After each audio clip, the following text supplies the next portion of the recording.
twebwe nk'abenegihugu ndetse twese mwabonye ko abenegihugu basidukanye n'iyonka kugira bashobore kwitorera indongozi zizoba rongora ku mutumba. Twebwe rero twaranguye kino gikorwa nk'umwe mu bavuka umutumba ngaha kubera tugomba gutora iterambere. Turifuza yuko umukuru w'umutumba azoshobora gushikana iterambere ku benegihugu asanzwe arongoye.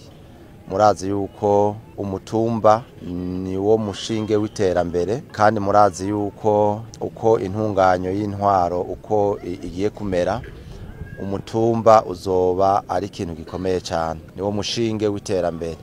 Birasaba rero yuko abazoba batowe bazokorera koko abenegihugu mu bikorwa by'iterambere.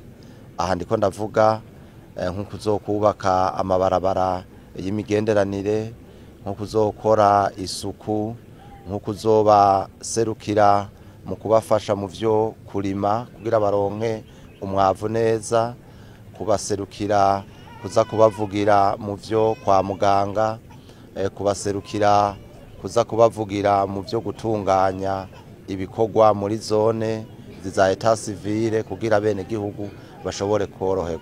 Turivuza nk'abarongoye leta y'u Burundi ko koko iyo umutumba wakoze neza ugakora ivy'amabarabara ugaserukira abenegihugu neza, ugakora mu vyo kwa muganga, mu vyo ubuvuzi, ugakora mu vyo uburimyi, ugakorana cyane cyane mu vyo ubworozi ndetse no mu gushinga uduhinguriro duto duto ngaha ku mutumba, bizosaba cyane yuko tuzosanga iterambere ryashwaye igihugu cose c'u Burundi. Nivyo rero twifuza ndetse twongera dutera akamo abagiye gutorwa bose ko bazoca baja ku kivi kandi nk'abarongoye leta ko tuzobaguma hagufi kugira koko ivyo bikorwa byose vy'iterambere ku mutumba bikogwe koko iterambere